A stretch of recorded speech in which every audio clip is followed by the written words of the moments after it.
Bien, bonjour à tous et bienvenue à ce webinaire consacré à la prévention des risques liés aux expositions professionnelles aux gaz anesthésiants.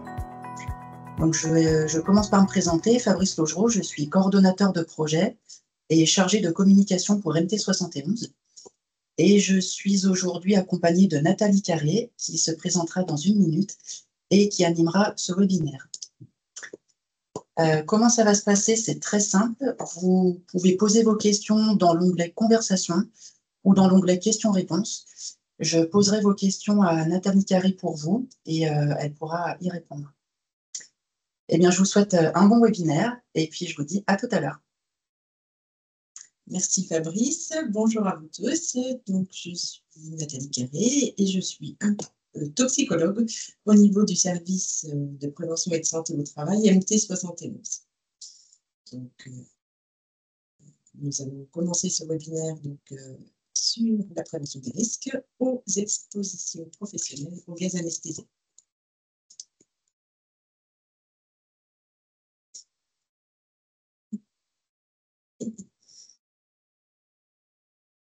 Alors, le contexte. Lors des interventions chirurgicales ou lors des actes de soins douloureux qui nécessitent l'administration d'agents anesthésiants par inhalation, le personnel peut se retrouver exposé à des degrés divers à ces gaz. Alors, parmi les gaz employés, on va retrouver fréquemment le MEOPA, qui est le mélange équimolaire oxygène-protoxyde d'azote, pour les actes de soins douloureux, une sédation consciente, que l'on peut retrouver sous les marques commerciales comme Calinox, Antonox, Antazol, Oxynox et donc les autres que vous voyez aussi sur la diapositive. Parmi les agents halogénés, nous allons pouvoir retrouver le sévoflurane qui est utilisé particulièrement en bloc opératoire, et l'isoflurane qui est utilisé fréquemment en médecine animale. Donc, bien sûr, en médecine animale, on peut aussi retrouver du sévoflurane également. Donc, là, je vais vous montrer, donc, pour savoir comment sont mis en œuvre ces agents anesthésiants, un exemple de fonctionnement d'un respirateur en bloc opératoire. Donc, l'insufflation du mélange gazeux et l'expiration se font par l'intermédiaire d'un respirateur qui est relié au gaz. Donc, ici, sur le schéma, on voit relié à de l'oxygène, mais il y a une possibilité de couplage de l'oxygène avec du protoxyde d'azote. Le respirateur, donc, il est composé d'un évaporateur qui permet l'induction du sévoflurane avec de l'oxygène, d'un ventilateur avec des circuits inspiratoires et des circuits expiratoires, et d'un monitoring qui assure la surveillance des paramètres de l'anesthésie globale dans ma présentation. C'est aussi plus complexe que ça. Je vous donne les principales fonctionnalités. La circulation des gaz est déterminée donc par un système de valves, et selon qu'il y a inhalation ou non, on parlera qu'il s'agit d'un circuit ouvert ou d'un circuit fermé. Donc ici, il s'agit d'un circuit fermé. Donc au niveau du patient, le mélange gazeux est administré au travers de masques. Alors on a différents types de masques que l'on verra ultérieurement, ou d'une sonde d'intubation. Après, donc le mélange gazeux expiré par le patient, je sais pas si on voit trop, est administré, passe à travers une cartouche de chaux sodée destinée à piéger le CO2, et une forte proportion donc, du mélange gazeux est alors recyclée, mais une faible proportion de gaz expiré peut s'échapper du circuit, malgré ici qu'on est en circuit fermé. C'est pour ça qu'il est recommandé de canaliser ces mélanges gazeux expirés à l'extérieur de la salle par un système d'évacuation des gaz anesthésiques que l'on appelle SEGA. Alors, le personnel particulièrement exposé sont des anesthésistes et les IAD, infirmiers, anesthésistes, diplômés d'État, qui sont postés plus à proximité en fait, de la tête du patient, les infirmiers, les chirurgiens et les autres professionnels du bloc.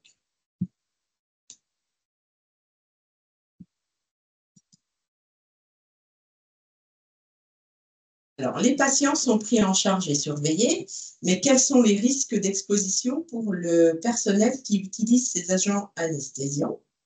Quels sont les effets sur la santé du personnel exposé? Et quels sont les effets sur la santé des femmes enceintes? On fera un petit focus sur justement la femme enceinte exposée à ces gaz anesthésiants. Et on verra donc la nécessité de sensibiliser le personnel aux effets sur la santé de ces agents anesthésiants par inhalation. Donc, tout au long de ce webinaire, nous allons aborder les produits que l'on a déjà cités, c'est-à-dire le sévoflurane, l'isoflurane et le Méopa. On verra comment ces professionnels de santé peuvent être exposés. On verra les effets sur la santé, donc avec le focus pour la femme enceinte, et on abordera en dernier temps la prévention qui peut être mise en œuvre pour réduire ces expositions. Nous allons commencer donc par les 3 produits que nous venons d'évoquer. Donc, l'identification des dangers, elle est réalisée à l'aide de la fiche ou des fiches de données de sécurité qui sont transmises par les établissements aux services de prévention et de santé au travail. Donc, plusieurs rubriques de la FDS sont bien sûr consultées, mais on commencera par regarder déjà les éléments d'étiquetage qui figurent au niveau de la rubrique 2 de la FDS. Alors, les 3 substances, sévoflurane, isoflurane et protoxyde d'azote, ne sont actuellement pas concernées par une classification harmonisée. Par contre, des notifications de l'ECA, alors l'ECA, c'est le Bureau européen des substances chimiques. Donc, ces notifications qui concernent la classification fournis par les fournisseurs des produits à l'ECA, dans le cadre des enregistrements WITCH, propose la classification des substances, donc déjà isoflurane et sévoflurane, comme reprotoxiques catégorie 2. Quand on consulte le site de l'ECA, donc on peut retrouver ces informations avec justement les notifications qui sont précisées. En l'absence de classification, donc je parle de santé pour le protoxyde d'azote, les fournisseurs ont procédé à des classifications aussi volontaires dans les dossiers transmis à l'ECA, mais ces propositions elles ne concernent pas forcément tous les effets santé. Donc, le protoxyde d'azote, lui, fait l'objet en fait de consultation de l'ECA, et l'ANSES propose la classification du protoxyde d'azote comme étant reprotoxique catégorie 1B. Donc peut nuire au fœtus et susceptible de nuire à la fertilité avec la mention de danger H360DF, grand D, petit f. Donc, les éléments de classification par les fournisseurs en fonction des données disponibles, qu'on vient d'aborder avec les fameuses notifications. Donc là, on vous a repris pour les 3 substances, sévoflurane, isoflurane et protoxyde d'azote, les étiquetages que l'on peut retrouver à la rubrique 2 des FDS des produits concernés. Donc, on retrouve la mention « Attention », suivie des 2 pictogrammes, point d'exclamation et l'homme rayonnant, avec l'information pour le sévoflurane, par exemple, « Je nuis gravement à la santé », « Je suis susceptible de nuire à la fertilité ou au fœtus », avec la mention de danger H361. Nous aurons aussi la mention « J'altère la santé » avec irritant pour la peau et irritant oculaire avec les mentions danger H315 et H319. Ainsi que je peux provoquer somnolence et vertige avec la mention danger H336. Concernant l'isoflurane, on aura, selon les fournisseurs, la mention danger ou attention, avec les 2 mêmes pictogrammes que pour le sévoflurane. Et on aura au niveau de l'altération de la santé également, je peux provoquer somnolence ou vertige, et la notion d'irritant cutané, oculaire et voie respiratoire, avec les mentions de danger qui sont citées ici. Certains fournisseurs ajoutent la mention « Je suis susceptible de nuire à la fertilité et ou au fœtus », avec soit l'une, soit l'autre des mentions de danger ici citées.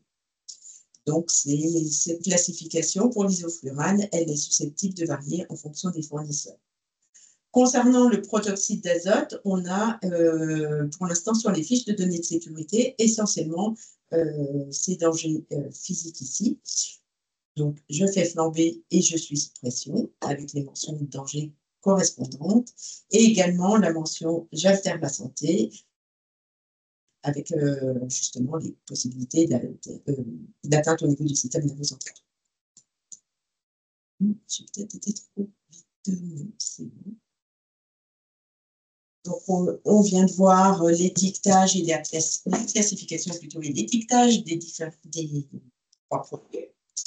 Donc, le sévoflurane et l'isoflurane, ils sont administrés avec de l'oxygène seul, comme on l'a vu sur le respirateur tout à l'heure, ou avec un mélange oxygène-protoxyde d'azote, donc qui sont les gaz porteurs.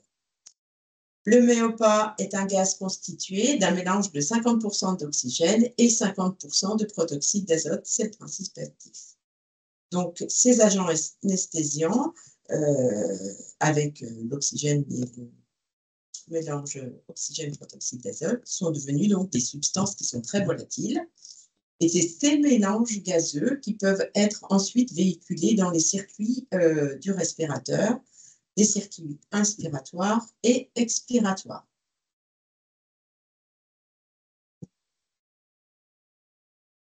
Nous allons maintenant aborder les expositions avec l'utilisation. Dans un premier temps, nous verrons ensuite l'administration. Donc, le sévoflurane et l'isoflurane sont des agents anesthésiants halogénés administrés, donc on a dit, par inhalation avec l'oxygène et le mélange oxygène-protoxyde d'azote, on en a parlé précédemment. Ils sont notamment utilisés compte tenu de leur facilité de mise en œuvre, leur rapidité d'induction et de réveil et leur sécurité d'utilisation. Faible effet secondaire vis-à-vis des patients ou des animaux, puisqu'on a sévoflurane, isoflurane, donc bloc opératoire et vétérinaire. Le protoxyde d'azote, lui, est un gaz médicinal anxiolytique analgésique et administré pour la sédation au cours d'actes de soins douloureux et de courte durée. Et lui, il est utilisé aussi notamment compte tenu de son mode d'administration non invasif, sa rapidité d'action et son efficacité. Alors lui, on le retrouvera en milieu hospitalier, au niveau des urgences, mais aussi d'autres services, et également dans d'autres établissements de soins, des praticiens libéraux, au niveau des HAD et de certains EHPAD, peut-être pas tous, mais le méopa peut être rencontré également en EHPAD, et certainement aussi d'autres établissements qui n'ont pas été cités ici. Au niveau de l'administration, donc on va déjà commencer par le sévoflurane. Le personnel de bloc opératoire, il peut y être exposé, notamment lors des phases de connexion du sévoflurane à l'évaporateur, et celui-ci peut laisser échapper ce gaz. Lors aussi de l'induction et du maintien-entretien de l'anesthésie, si le masque qui est utilisé est mal ajusté, par exemple, en cas de mauvais gonflement du ballonnet du tube endotrachéal ou du masque laryngé, selon ce qui est utilisé, et lors du rinçage des tubulures à la fin de l'intervention. Il ne faut pas oublier également les phases de réveil, expiration du gaz anesthésiant par les patients en salle de réveil. Donc, les phases que l'on vient de voir ici mettent en évidence que le sévoflurane peut être susceptible de polluer l'air du bloc opératoire et de la salle de réveil, et pourquoi pas aussi des locaux annexes. Ne pas pas oublier également la gestion des déchets et la manipulation des contenants de sévoflurane, qui sont également à prendre en compte, parce qu'un volume résiduel de sévoflurane peut se retrouver dans l'atmosphère. Au niveau de l'isoflurane, les praticiens, donc en milieu vétérinaire particulièrement, peuvent être exposés aussi à ces gaz à différentes étapes. On retrouvera, comme pour le sévoflurane, lors de la connexion, fuite au niveau des branchements du circuit, lors de l'induction et du maintien-entretien de l'anesthésie. Alors, ça peut être l'induction en cage à induction, par manque de précaution, lors de l'induction au masque, avec un masque qui peut être mal ajusté. C'est vrai qu'en fonction des animaux, ça peut être compliqué aussi. On retrouvera le dégonflement du ballonnet en cas d'utilisation d'une sonde trachéale, le repositionnement de l'animal en cours d'intervention, qui peut aussi laisser échapper des gaz, et aussi lors de la déconnexion temporaire des tuyaux qui sont reliés à la sonde lorsqu'elle est utilisée.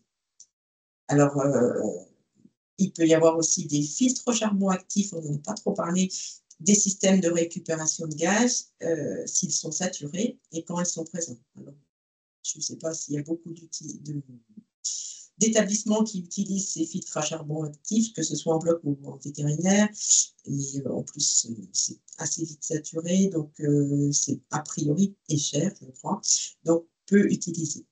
Au niveau du réveil, comme pour le sévoflurane, on aura l'expiration du gaz anesthésiant par l'animal. Donc l'isoflurane est également aussi susceptible de polluer l'air des locaux. Tout comme le sévoflurane, la manipulation des contenants d'isoflurane et notamment le remplissage de la cuve d'anesthésiant peuvent être des sources particulièrement polluantes, de même que la gestion des déchets qui est à prendre en compte avec le volume résiduel qui peut se retrouver dans l'atmosphère. Enfin, pour le protoxyde d'azote, il est administré donc, aux patients avec un masque d'inhalation, ça peut être nasal ou facial, ou un embout buccal. Donc, en raison aussi de sa forme gazeuse, il se diffuse très rapidement dans l'atmosphère s'il s'échappe du circuit d'administration.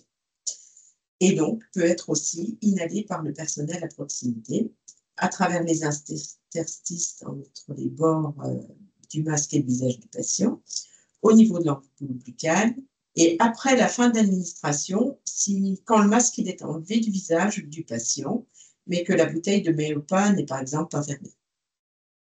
Et quand le patient continue d'exhaler le protoxyde d'azote non assimilé par l'organisme.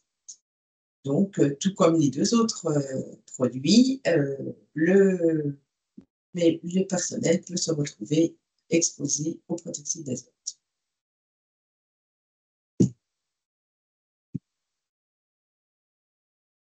Les effets sur la santé.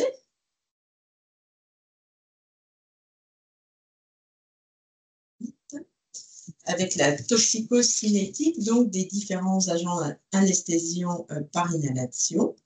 Donc, au niveau de l'absorption, il s'agit de substances très volatiles, principalement absorbées par les voies respiratoires.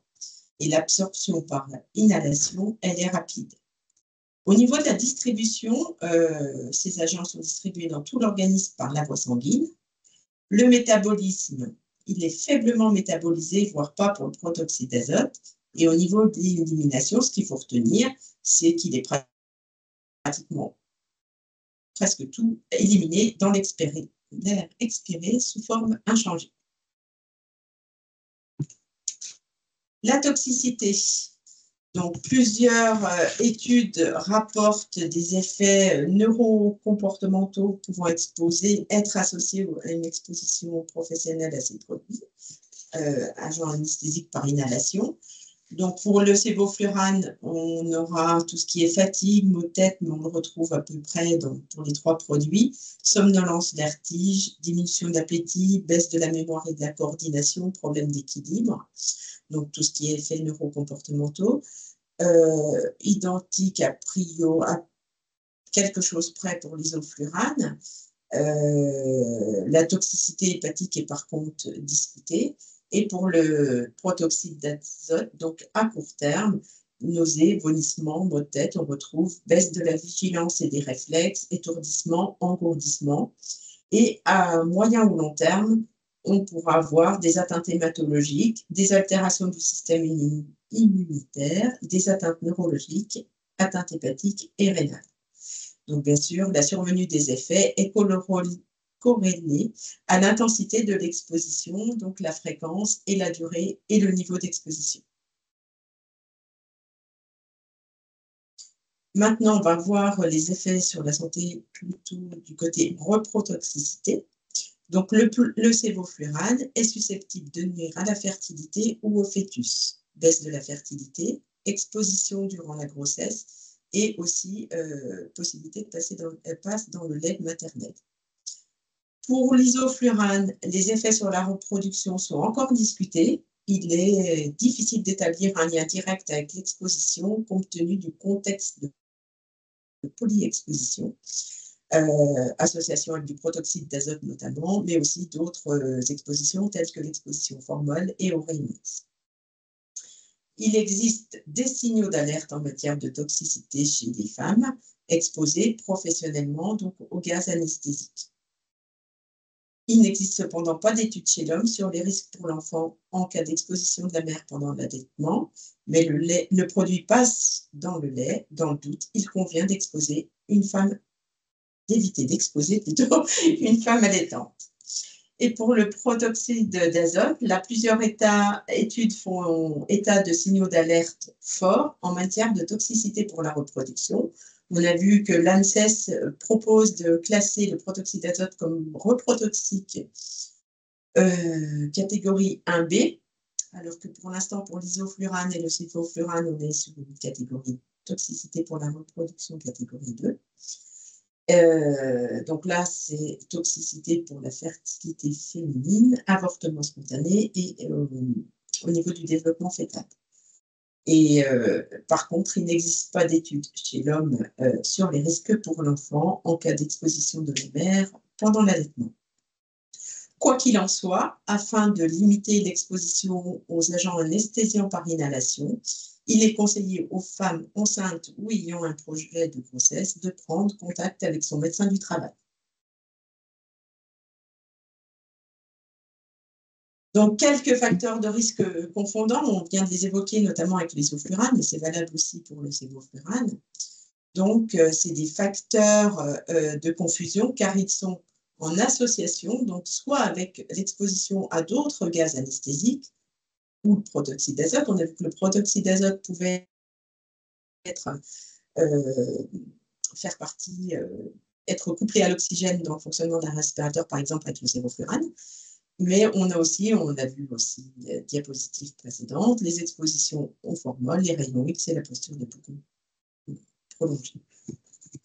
Donc, quoi qu'il en soit, malgré qu'on a encore des difficultés à établir un lien de causalité entre les expositions aux gaz anesthésiques et les troubles pour la reproduction, des experts français concluent à un effet nocif probable des gaz anesthésiques pour lesquels il est donc nécessaire de maîtriser les niveaux d'exposition.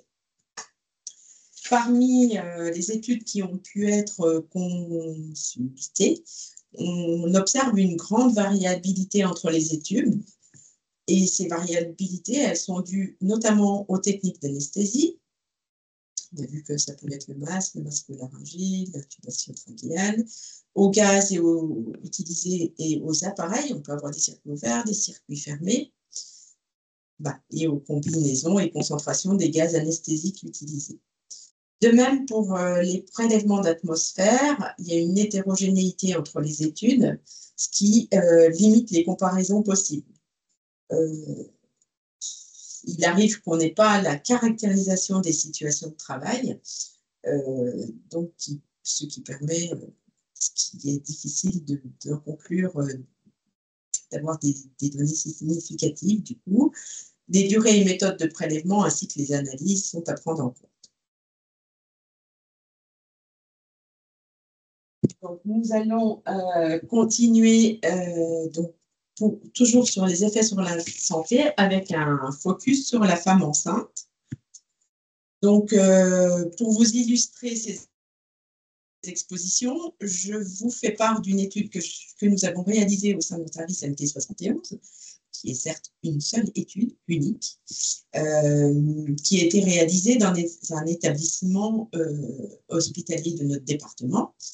Donc, la mise à jour de la fiche d'entreprise dans cet établissement, les échanges avec la direction, les membres du CHS, du C2SCT, les salariés, ainsi que l'information individuelle lors des visites médicales assurées en santé au travail, ont permis à ces professionnels la prise de conscience des risques inhérents donc, à l'exposition au sévoflurane, puisqu'ici il s'agit d'exposition au sévoflurane, à tous les niveaux de l'établissement hospitalier.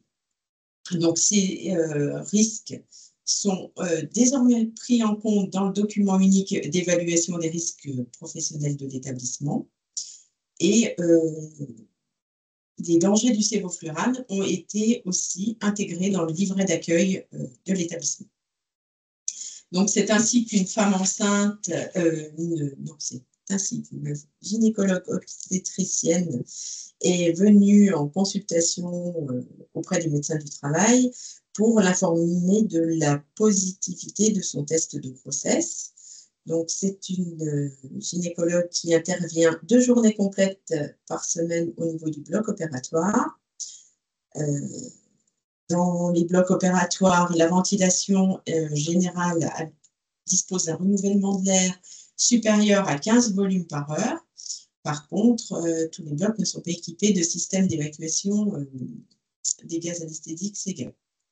Les appareils d'anesthésie et les circuits utilisés sont des appareils équipés d'absorbeurs de CO2, chaud sodé et d'évaporateurs d'agents anesthésiques. Et il s'agit de circuits fermés à bas débit de gaz frais.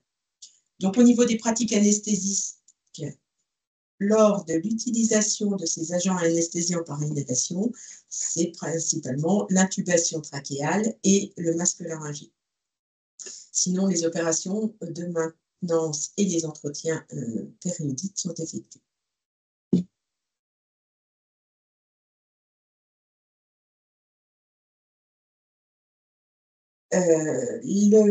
La professionnelle en question ne souhaitait pas interrompre son activité de bloc. Donc, compte tenu de la situation d'urgence, on a voulu quand même réaliser une métrologie. Donc, compte tenu de l'état de grossesse et de l'exposition au gaz anesthésiant, pour objectiver ou non la présence de sévoflurane dans l'atmosphère des blocs opératoires, en vue effectivement de protéger la salariée. Donc, un seul prélèvement individuel d'atmosphère a été réalisé sur un badge charbon actif, compte tenu des conditions d'hygiène du bloc, et pendant toute la durée d'exposition de la professionnelle au sévoflurane, c'est-à-dire pendant une durée de 3h40. Le relevé de prélèvement a été complété par la gynécologue qui nous a donné toutes les informations qui nous étaient nécessaires pour pouvoir interpréter le résultat du prélèvement d'atmosphère, c'est-à-dire nombre d'interventions, durée de chacune des interventions, avec quelle pratique, masque laryngé, intubation trachéale. Donc là, il y avait eu 4 interventions, dont 2 avec intubation trachéale et 2 avec masque laryngé. Intubation pendant 2h20 et puis masque laryngé pendant 1 heure. Parallèlement, nous avons réalisé en fin de poste donc une biométrologie, donc sous la responsabilité du médecin du travail qui établit le plan de prélèvement et la prescription. Et il a été dosé le sévoflurane dans les urines en fin de poste. En fin de poste de bloc. Et la fiche de renseignements médicaux et professionnels a été complétée pour pouvoir interpréter au mieux la biométrologie.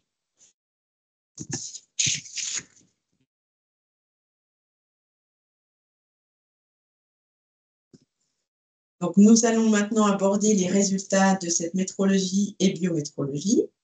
Donc, le résultat du sévoflurane mesuré, donc sur toute la totalité du bloc opératoire, journée de bloc est à 0,42 ppm, avec l'incertitude ici ajoutée, donc inférieur aux 2 ppm. C'est la première fois qu'on aborde cette notion de 2 ppm. C'est une valeur plafond, en fait, qui est définie par une circulaire de 85 par le ministère de la Santé.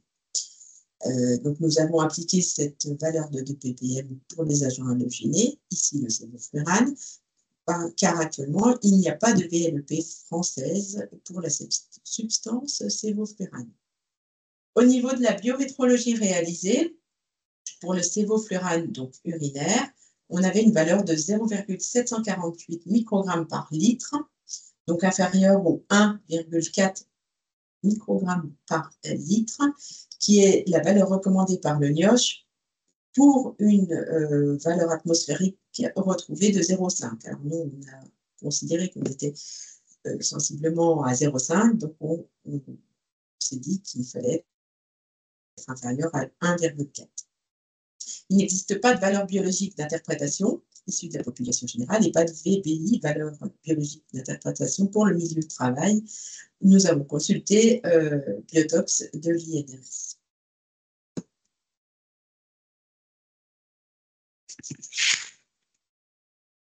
Sachant que là, on avait une situation, une femme enceinte, donc on applique une marge de sécurité supplémentaire. La SFST, Société française de santé au travail, préconise de ne pas dépasser 1/10 de la valeur officielle. Non, nous, ce n'est pas une VLEP, mais on l'applique quand même sur notre valeur plafond qui est établie par la circulaire de 85. Et donc, notre métrologie réalisée de 0,42 ppm est donc supérieure au 10e de la valeur établie qui est de 2 ppm, donc ici 0,2 ppm. En concernant la biométrologie, notre valeur de 0,748 microgrammes, avec l'incertitude, est supérieure aussi au 10e de la valeur recommandée si on a une valeur retrouvée dans l'atmosphère de 0,5. On avait donc du 1,4 microgrammes par litre, donc on est supérieur si on prend le 10e, donc à 0,14 microgrammes par litre. Donc, pour la grossesse aussi, il faut bien sûr prendre en compte les modifications métaboliques et les facteurs de susceptibilité aux toxiques. Les modifications métaboliques, notamment qui concernent l'absorption et la distribution.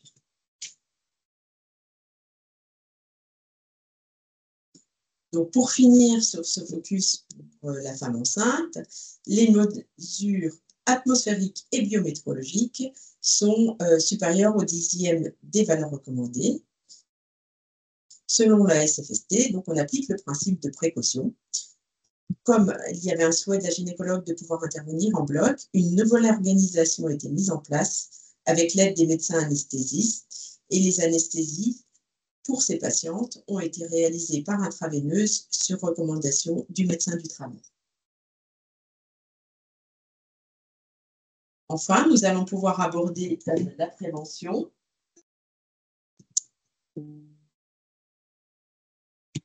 Et on va pouvoir détailler pour les 3 produits, donc le sévoflurane. Donc, déjà par rapport au dispositif de ventilation des blocs, leur efficacité et leur entretien ont un effet important sur la qualité de l'air des blocs opératoires. En général, il est recommandé d'avoir un taux de renouvellement de l'air supérieur à 15 volumes par heure. Donc après, ces taux de renouvellement de l'air peuvent varier en fonction qu'on dispose de circuits ouverts, circuits fermés, etc. Et là, on a mis la moyenne, en général, ce qui est préconisé. Pour prévenir les risques liés aux gaz anesthésiants volatiles inhalatoires, il est important de réduire leur concentration dans l'air des blocs opératoires au niveau le plus bas possible. Donc, quelques pratiques ici à privilégier. L'utilisation de respirateurs à circuit fermé bas débit. L'utilisation de masques qui limitent les fuites du sévoflurane. Alors là, on vous les a cités du protecteur au moins protecteur. Le masque à double enveloppe aspirant. La valve à la demande qui permet d'administrer l'agent anesthésiant en respectant les besoins physiologiques du patient. Le masque laryngé, le masque adapté au patient, c'est-à-dire forme, etc., taille qui convient bien au patient. La vérification des systèmes d'anesthésie pour détecter et éliminer toute source de fuite, tout ce qui est raccord, embout, robinetterie, etc. Le contrôle et l'entretien des installations de ventilation. Il est important de conserver donc, les performances initiales de ces appareils, de ces installations. L'information et la sensibilisation du personnel aux risques liés à l'utilisation du sévoflurane. Et enfin, donc, ce qu'on a vu, les systèmes d'évacuation des gaz anesthésiants, SEGA, à l'extérieur des bâtiments, des locaux. Pour l'isoflurane, on retrouvera le même taux de renouvellement de l'air, donc supérieur à 15 volumes par heure, et aussi la réduction des concentrations au niveau le plus bas possible. Donc, les pratiques à privilégier, puisque là, on est parti plus sur l'utilisation du isoflurane dans les établissements vétérinaires. Donc, capter efficacement les gaz et vapeurs anesthésiants au point d'émission. Donc, masque à induction double enveloppe aspirante, masque adapté à l'anatomie de l'animal, cage à induction ventilée pour ceux qui en utilisent avec rejet à l'extérieur. Il existe aussi des dosseraits aspirants à positionner au plus proche de la tête de l'animal. Mettre en œuvre un système de récupération et d'évacuation active des gaz anesthésiants vers l'extérieur, sans recyclage de l'air. Choisir des appareils et circuits les moins polluants, donc on retrouvera des circuits à bas débit, fonctionnant avec réinhalation des gaz expirés et pourvu de systèmes d'évacuation des gaz à l'extérieur des locaux. On retrouve un peu quand même des choses similaires au bloc. Vérifier les systèmes d'anesthésie, contrôler et entretenir des installations de ventilation et information, sensibilisation du personnel aux risques liés à l'utilisation de l'isoflurane.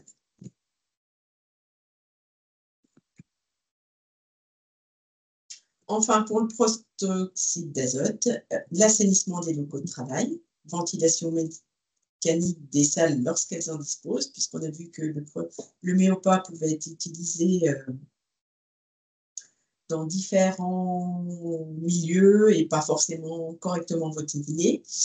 Alors, ventilation naturelle, sinon aussi, en complément de la ventilation mécanique ou en l'absence de ventilation mécanique et entre deux soins.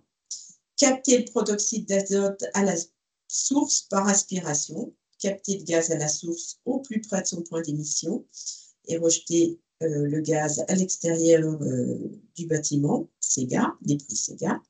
Utiliser un masque aspirant à double enveloppe associé à un contrôle de l'administration, par exemple valve à la demande ou gestion de la fermeture du robinet. Maîtriser les émissions en contrôlant la libération de méopa, fermer la bouteille entre deux phases d'administration, utiliser un masque de taille adaptée pour limiter les fuites de gaz, adapter le débit d'administration au patient et purger le dispositif d'administration uniquement lorsque cela est nécessaire. Former le personnel soignant donc sur les dangers du protoxyde d'azote, former aussi à l'administration du méopa et établir des protocoles d'utilisation. Ah, j'ai été un petit peu vite, je pense. Non, c'était ça. C'était ça. Donc, pour aller plus loin, donc on vous a rementionné qu'il n'existe pas de valeur limite d'exposition professionnelle française pour le sévoflurane et l'isoflurane actuellement. On a d'autres valeurs, par exemple pour le sévoflurane, on a des valeurs en Finlande, mais bon, nous, on utilise toujours les préconisations qui sont stipulées dans la circulaire de 85, à savoir que dans les salles où se font les anesthésies, y compris l'induction et le réveil, ces salles doivent être équipées de dispositifs qui assurent l'évacuation des gaz et vapeurs anesthésiques Et ces dispositifs doivent permettre d'abaisser à proximité du maladie du personnel les concentrations à moins de 2 ppm pour les halogénés, sévoflurane et isoflurane, et moins de 25 ppm pour le protoxyde d'azote. Donc, le protoxyde d'azote, on a des valeurs ANSES qui sont proposées. En 8 heures, on est à 45 mg par mètre cube, soit 25 ppm. C'est la même chose en fait que la circulaire. Et donc, une valeur court terme, donc sur 15 minutes, à 225 mg par mètre cube. Voilà. Alors, pour la femme enceinte, ce qu'il faut retenir, c'est que du fait de l'existence de signaux d'alerte, qui sont plus ou moins forts en fonction du sévoflurane, de l'isoflurane et du protoxyde d'azote, qu'il est conseillé de ne pas exposer une femme enceinte au-dessus du 10e des valeurs officielles d'exposition à ces produits d'ailleurs, et ce durant toute la grossesse, et d'éviter d'exposer une femme allaitante. Ces recommandations proviennent de la SFST, donc Société française de santé au travail. Donc, pour plus d'informations dans les petites triptyques qu'on va vous présenter tout de suite, nous avons cité certains articles intéressants. Alors, sur le sévoflurane, il y a plein d'articles, plein de choses, mais pas forcément au niveau France. Donc, on n'a pas trop mis de sources. Pour l'isoflurane, on a une publication de l'INRS qui vous a été citée dans cette brochure, et un webinaire CARSAT qui est assez récent de CARSAT Île-de-France, qui date de 2024, sur la prévention du risque chimique lié à l'exposition aux anesthésiants volatiles en établissement vétérinaire. Pour le protoxyde d'azote, on trouve plusieurs choses. Donc là, on vous a plutôt cité une brochure aussi assez récente et synthétique de l'INRS, soulager les patients sans exposer les soignants. Et donc, nous en venons à nos 3 triptyques que nous avons élaborés, que l'on a détaillés d'ailleurs tout au long de ce webinaire, et que vous pourrez retrouver sur, et là je laisse la parole à mon collègue qui va vous dire les différents sur où vous pourrez les retrouver et les télécharger. Alors, vous pourrez retrouver les 3 triptyques ainsi que le replay de ce webinaire sur notre site internet, donc dans l'onglet Actualité, qu'on voit dans le bandeau tout en haut de notre site internet. Et s'il y a des employeurs adhérents à MT71, on en profite pour vous informer qu'on a fait évoluer notre site internet en début d'année, où chacun peut retrouver un petit peu les informations qui le concernent avec 4 onglets principaux. Je suis employeur, je suis travailleur non salarié, je suis salarié ou je suis représentant du personnel.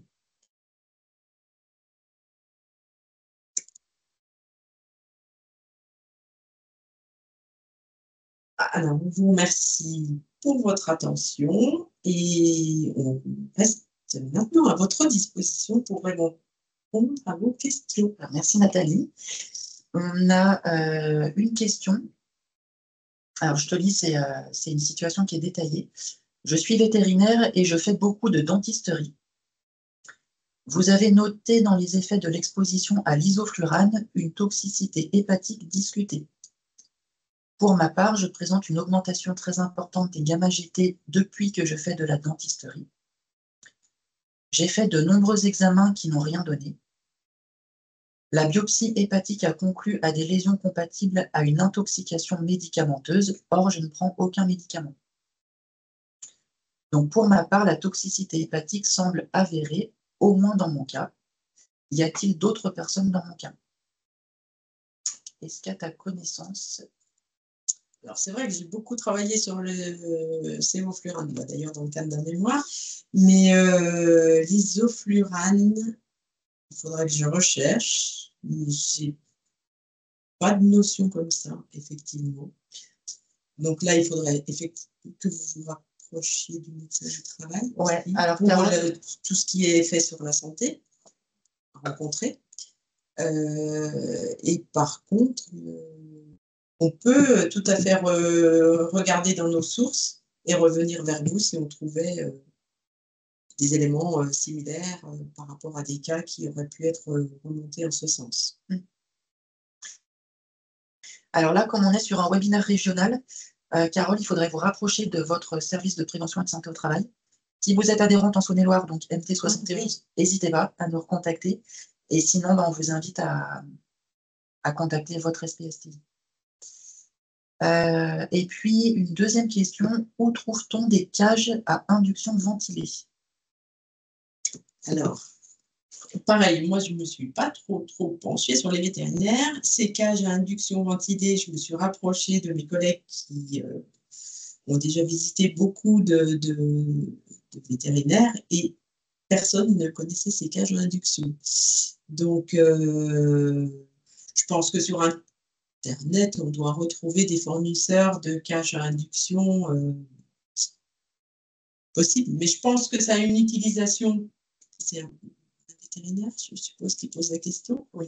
Ça doit avoir une utilisation bien particulière. Je pense, si les animaux sont plutôt agités et que vous n'arrivez pas à procéder à l'anesthésie, je suppose que c'est plus dans ces conditions-là que ces cages à induction sont utilisées. Pour certains petits animaux. Je ne suis pas trop professionnelle de ces petits animaux-là. Alors, on a Ophélie qui donne 2 noms de commerçants, du coup. Donc, il y a Anifi et Vétolam. D'accord. Et vous confirmez donc que c'est pour des utilisations bien précises ou c'est... Oui, a priori, en tapant sur le moteur de recherche, il y a beaucoup de fournisseurs.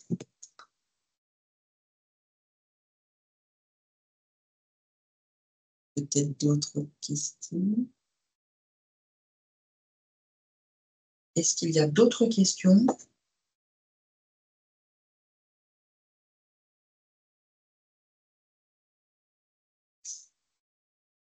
Alors, Carole revient. Pour ma part, j'ai fait faire sur mesure une table de dentisterie aspirante.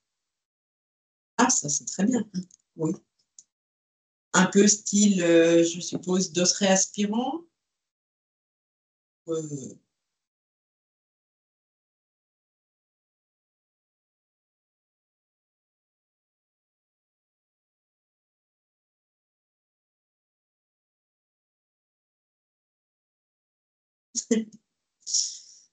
Donc, je pense que ça doit être style ce qui se fait en laboratoire d'expérimentation, mais adapté aux chats et chiens. D'accord. Merci pour les précisions.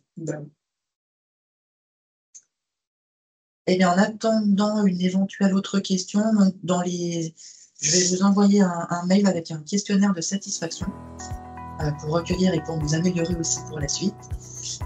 Et puis, sur notre site internet dès cet après-midi, vous retrouverez l'article dans les actualités où vous aurez le replay, le support et puis les 3 triptyques dont on vous a parlé, qui reprennent en grande partie tout ce qui a été développé dans ce webinaire.